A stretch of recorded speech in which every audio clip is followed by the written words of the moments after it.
جب تمہارا قادر، جب تمہارا قادر مطلق خدا ہو جائے گا۔ اعوذ باللہ من الشیطان الرجیم، بسم اللہ الرحمن الرحیم۔ سامعین و ناظرین کرام، السلام علیکم ورحمۃ اللہ وبرکاتہ۔ خاکسار کے آج کے مضمون کا عنوان ہے کہ سیدنا حضرت مسیح موعود علیہ السلام کا بیان فرمودہ دعا کا مضمون بھی آپ علیہ السلام کی صداقت کا ایک بیان ثبوت ہے۔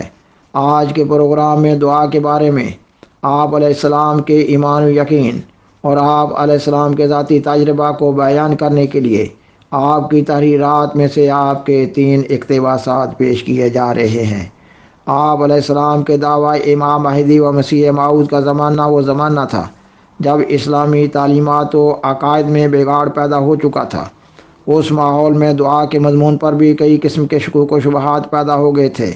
اس وقت کے ہندوستان میں مسلمانوں کے مشہور سیاسی و سماجی اور مذہبی لیڈر سر سید احمد خان صاحب کا نظریہ یہ تھا کہ دعا محض ایک عبادت ہے، نہ یہ کہ دعا سے حالات میں کوئی تبدیلی پیدا ہو جاتی ہے۔ اگر ایسا ہے تو پھر قضاء و قدر کیا ہے؟ وہ کہہ رہے تھے کہ دعا محض ایک عبادت ہے جس سے دعا کرنے والے کو اپنے پریشان کن حالات میں قدر تسکین مل جاتی ہے، نہ یہ کہ حالات میں کوئی تبدیلی واقع ہو جاتی ہے۔ آپ علیہ السلام نے دعا کے بارے میں پیدا شدہ تمام شکوک و شبہات کا ازالہ فرمایا اور دعا کے بارے میں صحیح اسلامی تعلیم پیش کی۔ آپ علیہ السلام نے دعاؤں کی قبولیت کے ثبوت میں اپنی ذات کو پیش فرمایا۔ آپ علیہ السلام نے دعا کے مضمون کو اس طور پر بیان کیا گویا دہریت و معدیت کی بنجر اور سنگلاخ زمین میں پھلدار درختوں اور پھولوں کا ایک باغ لگا دیا اور موسم خزاں کو موسم بہار میں بدل دیا۔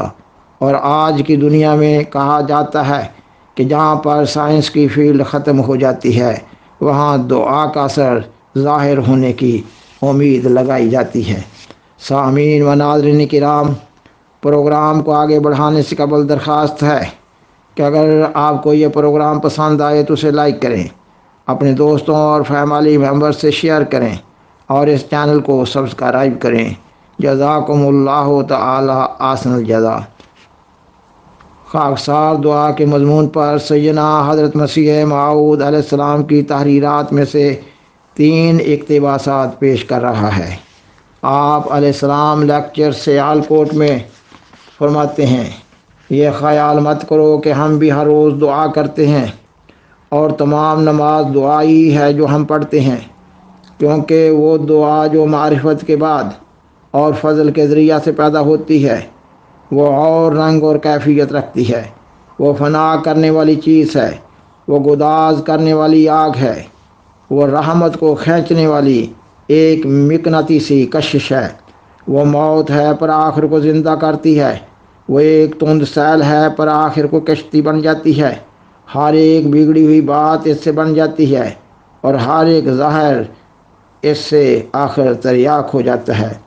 مبارک وہ قیدی جو دعا کرتے ہیں تھکتے نہیں، کیونکہ ایک دن رہائی پائیں گے۔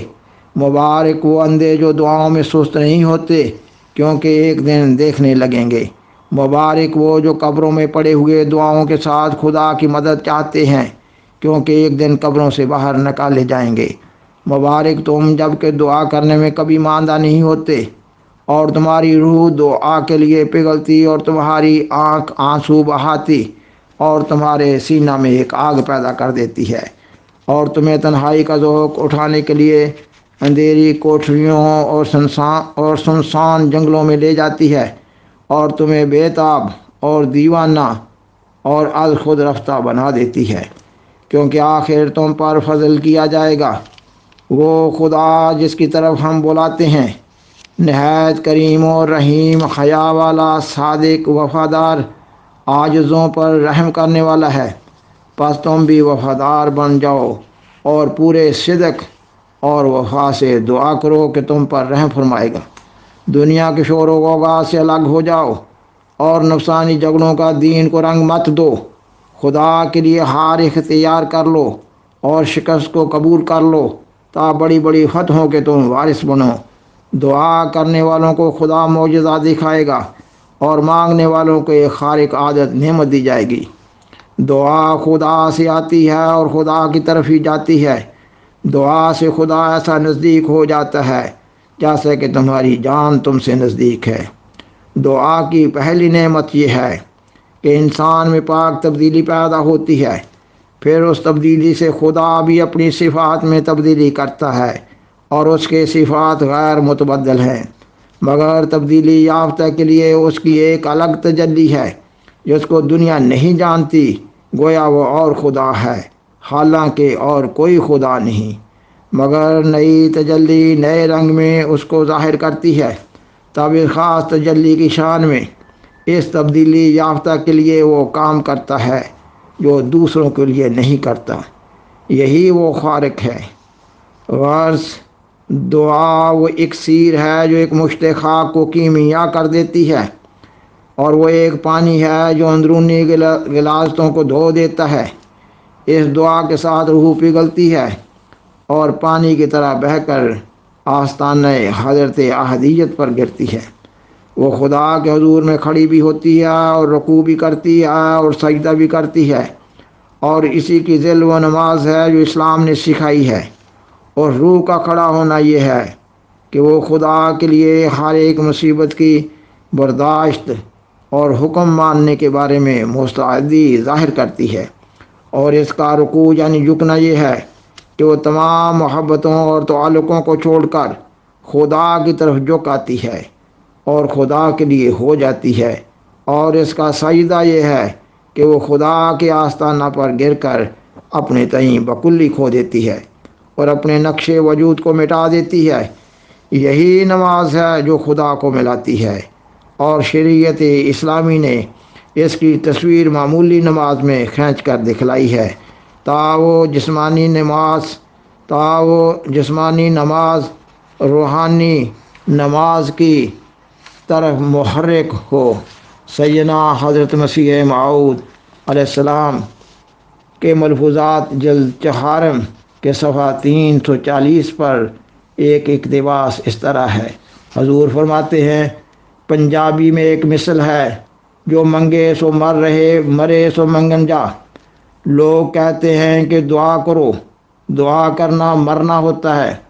اس پنجابی مصرع کے یہی معنی ہیں کہ جس پر نہایت درجہ کا اضطراب ہوتا ہے وہ دعا کرتا ہے۔ دعا میں ایک موت ہے، اور اس کا بڑا اثر یہی ہوتا ہے کہ ایک انسان ایک طرح سے مر جاتا ہے۔ مثلا ایک انسان ایک قطرہ پانی کا پی کر اگر دعویٰ کرے کہ میری پیاس بجھ گئی ہے، یا یہ کہ اسے بڑی پیاس تھی، تو وہ جھوٹا ہے۔ ہاں اگر پیالہ بھر کر پیوے تو اس بات کی تصدیق ہوگی۔ پوری سوزش اور گدازش کے ساتھ جب دعا کی جاتی ہے، حتیٰ کہ روح گوداز ہو کر آستانہ الہی پر گر جاتی ہے، اور اسی کا نام دعا ہے۔ اور الہی سنت یہی ہے کہ جب ایسی دعا ہوتی ہے تو خداوند تعالی یا تو اسے قبول کرتا ہے اور یا اسے جواب دیتا ہے۔ سیدنا حضرت مسیح موعود علیہ السلام اپنی کتاب کشتی نوح کے صفحہ 29 پر فرماتے ہیں، جب تو دعا کے لیے کھڑا ہو تو تجھے لازم ہے کہ یہ یقین رکھے کہ تیرا خدا ہر ایک چیز پر قادر ہے، تب تیری دعا منظور ہوگی۔ جب تو دعا کے لیے کھڑا ہو تو تجھے لازم ہے کہ یہ یقین رکھے کہ تیرا خدا ہر ایک چیز پر قادر ہے، تب تیری دعا منظور ہوگی، اور تو خدا کی قدرت کے عجائبات دیکھے گا جو ہم نے دیکھے ہیں، اور ہماری گواہی روایت سے ہے، نہ بطور قصہ کے۔ اس شخص کی دعا کیوں کر منظور ہو، اور خود کیوں کر اس کو بڑی مشکلات کے وقت جو اس کے نزدیک قانون قدرت کے مخالف ہیں دعا کرنے کا حوصلہ پڑے۔ جو خدا کو ہر ایک چیز پر قادر نہیں سمجھتا، مگر اے سعید انسان تو ایسا مت کر، تیرا خدا وہ ہے جس نے بے شمار ستاروں کو بغیر ستون کے لٹکا دیا، اور جس نے زمین و آسمان کو محض عدم سے پیدا کیا، کیا تو اس پر بدظنی رکھتا ہے کہ وہ تیرے کام میں عاجز آ جائے گا؟ بلکہ تیری ہی بدظنی تجھے محروم رکھے گی۔ ہمارے خدا میں بے شمار عجائبات ہیں، ہمارے خدا میں بے شمار عجائبات ہیں، مگر وہی دیکھتے ہیں جو صدق اور وفا سے اس کے ہو گئے ہیں۔ وہ غیروں کو جو اس کی قدرتوں پر یقین نہیں رکھتے اور اس کے صادق وفادار نہیں ہے، وہ عجائبات ظاہر نہیں کرتا۔ وآخر دعوانا ان الحمد للہ رب العالمین۔ شکریہ۔